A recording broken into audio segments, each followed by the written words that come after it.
¿Cómo Ahora están? sí. Buenos días. Buenos Buenos días. días. ¿Cómo está usted, senador? Muy bien, muy bien. Acá yendo al paraíso tempranito. Gusto saludarlos. El gusto va a ser siempre nuestro. Senador, cuéntenos cuál es la conclusión a la que llega usted referente al anuncio hecho por el presidente de la República ayer. ¿Es más de lo mismo? ¿Promesa incumplida? ¿Parte de la promesa cumplida? ¿Se cambia el CAE por el FES? ¿Cuál es, qué es lo que le dejó? A ver, yo quiero compartir dos reflexiones con mis amigos de mi radio. Primero, gobernar es priorizar y claramente hay otras prioridades, las listas GES, las Absolutamente. listas de espera para enfermos con cáncer, la crisis hospitalaria. En la región de Coquimbo tenemos la necesidad de un nuevo geógrafo en el hospital de Ovalle, un nuevo resonador magnético, en fin, hay otras prioridades. Pero yo lo que le dije al ministro de Educación, Nicolás Cataldo, cuando fue a conversar conmigo de esto, yo le dije, ministro, mire, si van a hacer esto, la condonación no puede ser universal. Acá hay que premiar a los que pagaron y a los que hicieron el esfuerzo de pagar.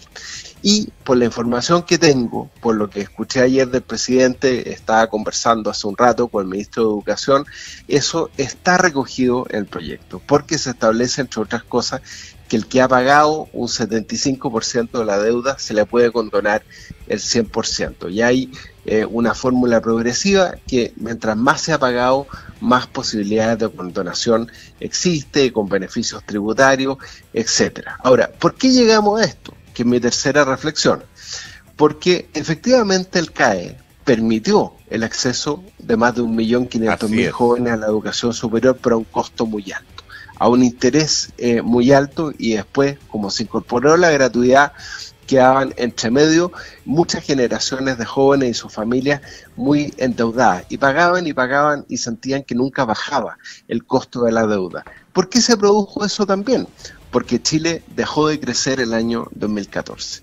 Y esa es la realidad. Entonces las remuneraciones que hoy día ofrece el mercado laboral, que es una cuestión que hemos conversado muchas veces en mi radio, no son de acuerdo a las expectativas que había, porque Chile dejó de crecer, porque Chile dejó de invertir, porque Chile dejó de generar empleo. Lo hemos dicho a propósito de la inversión minera, ¿no es cierto? Sí. Que tenemos un potencial mucho mayor, particularmente en la región de Coquimbo. Pero el diablo está en los detalles, Roberto. Vamos a tener que conocer el costo versus lo que significa hoy día solucionar la deuda hospitalaria, por ejemplo. La situación, por ejemplo, de los profesores, lo que ustedes han estado reporteando todos estos días, la corporación, etcétera. Esas son mis primeras reflexiones. Senador, y la gran pregunta tiene que ver con ¿de dónde? Porque al final el proyecto puede sonar muy bonito, puede sonar un alivio para varios que se han de verdad metido la mano al bolsillo y sacrificado muchas veces por otro tipo de cosas, grandes profesionales que han tenido que darle prioridad a esto. Pero donde uno ve, y como usted dice, uno en las noticias todos los días uno habla de la situación económica, de que las inversiones extranjeras se están yendo, ¿de dónde va a salir esa plata? Bueno, el diablo está en los detalles, ¿no? Como digo yo, tenemos que conocer el informe financiero. Cada vez que se presenta, Nidia, un proyecto de ley al Congreso, se tiene que identificar cuál es el costo, eso se llama informe financiero, cuál es la fuente de financiamiento, de qué otras prioridades se van a dejar de abordar. Por eso yo menciono tanto la salud, las listas de espera, lo que nos decía Cecilia Boloco la semana pasada. ¿Por qué no crean una glosa especial en la ley de presupuesto para las listas de espera de los enfermos de cáncer que están esperando una intervención? Miles todavía ni siquiera tienen un diagnóstico, están esperando un examen. Esas son las prioridades, y eso es lo que vamos a tener la oportunidad de conversar ahora con el ministro de Hacienda, porque justo estamos votando la ley de presupuesto en noviembre y queremos hacerlo con estos números arriba de la mesa. El senador tiene fin electoral el anuncio de ayer porque la verdad es que fue más como el final CAE, eso del 75% y condonación de la deuda me dicen que ya existe, se cambia la banca por el Estado sin decir que lo va a pagar, me parece injusto. El eslogan que se acuña también, este gobierno cumple. El gobierno cumple, estamos a puertas de una elección Sí, sí. Más encima, perdón, usted decía, hablaba de prioridades, no sé cuántos asesinatos en los últimos días. ¿Es una medida estratégica electoral? Obviamente tiene un componente electoral a 20 días de las elecciones. Ahora bien, para ser justo, estos muchachos habían propuesto esto en su programa presidencial. Por eso yo creo que era tan importante que la condonación no fuera universal, sino que se premiara al que ha pagado o ha hecho esfuerzos por pagar.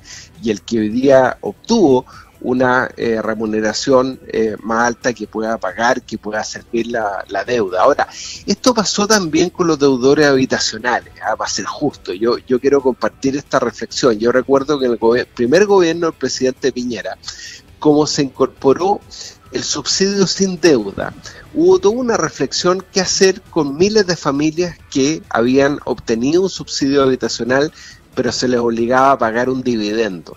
Entonces ahí se dijo, bueno, eso es injusto, porque ahora se puede adquirir una vivienda de mejor calidad sin deuda, que es lo que hacemos con todos nuestros comités de vivienda hasta hoy en día. Los subsidios están llegando a 1.800 UF, los que entregamos en Montepatria la semana pasada. Entonces ahí lo que hizo la ministra Magdalena Mate, el gobierno del presidente Piñera, fue decir, bueno, hagamos una fórmula en que le permitamos a los deudores habitacionales ponerse al día pagando menos y extinguiendo definitivamente la deuda. O sea, esto se ha hecho frente a cambio de políticas públicas otras veces, pero claro, siempre se generan suspicacias cuando se anuncia 20 días antes de una elección.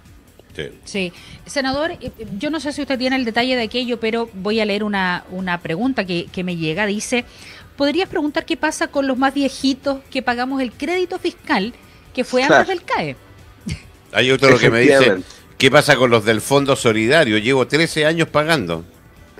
Bueno, ese es lo que en las preguntas que tiene que responder el gobierno en la discusión del proyecto de ley. O sea, acá a la misma razón, la misma disposición, ¿no es cierto? Si se va a establecer un beneficio para los deudores del CAE, tiene que ser para todos, conforme a el comportamiento que han tenido. Los morosos no pueden tener premios, pero sí tienen que tener premios los que han tratado de pagar y los que tienen ingresos contingentes suficientes para poder hacerlo. Pero yo no estoy de acuerdo, entonces descuénteme a mí, yo tengo las cuotas del auto al día. Sí, pero esto tiene que ver, Roberto, varias gente me ha puesto el mismo ejemplo y con lo del crédito hipotecario. Esto tiene que ver con políticas públicas.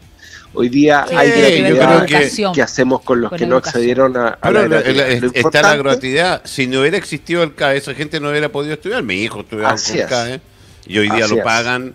Y de hecho lo conversábamos con Tomás ayer y me dice, yo estoy disponible porque gracias a eso pude estudiar y yo estoy disponible a pagar. No es una gran suma la que paga tampoco. Entonces se aplica con decir, es que en la educación, sí, pero en la vivienda también. Entonces vayan a pararme el crédito que tengo por la compra de la casa. A mí me parece tremendamente injusto, porque al final también sale del bolsillo nuestro. Sobre todo me parece, senador Matías Hueque, que es una bofetada para los profesores que están en paro de la Corporación Gabriel González Videla, que salga el presidente a hablar de todo lo que han hecho por la educación, y estos profesores paralizados sin poder jubilarse, sin poder ir al médico y otras cosas más. No, por supuesto, por eso digo, gobernar es priorizar, hay otras prioridades, yo insisto en eso, lo que no quita que vamos a evaluar el proyecto en su mérito, que vamos a ver los números, que vamos a establecer que efectivamente se premie a los que trataron de pagar y no a los que nunca pagaron. Obviamente que en educación hay prioridades, hay cientos de familias en la región de Coquimbo que no encontraron matrícula este año, por eso presentamos un proyecto de ley para permitir que se puedan abrir más establecimientos educacionales. En la reforma educacional, en el gobierno de la presidenta Bachelet, se estableció una restricción a abrir nuevos establecimientos. Eso fue un error, claramente, porque hoy día tienes que acreditar que hay una demanda insatisfecha. La misma situación de los profesores de la corporación, y en su momento yo fui protagonista, tú te acuerdas de una solución para el pago de la deuda previsional, claro, que es lo que hicimos, que el Ministerio de Educación pagó directamente la deuda previsional a todos los profesores de La Serena y después le cobró vía retención de subvenciones a la Corporación Gabriel González Videla de La Serena. Ese es un instrumento que demostramos que existe, que se puede ocupar, la Contraloría lo permitió y perfectamente se puede ocupar para pagar las deudas hoy día que se tienen con los profesores de La Serena. El senador Matías Walker, siempre muy agradecido. Muchas gracias a ustedes, que tengan buen día, un abrazo. Igual, Abrazo, chao, chao. senador.